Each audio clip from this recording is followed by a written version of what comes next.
అందమంటూ వచ్చాను రావే రావే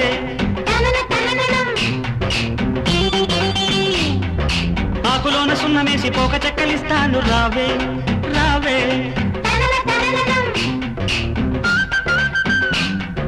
పండు ఎంత తీయను పాలు ఎంత చిక్కను సోకులంక చూసుకుంటూ సొమ్మసిల్లిపోదాము రా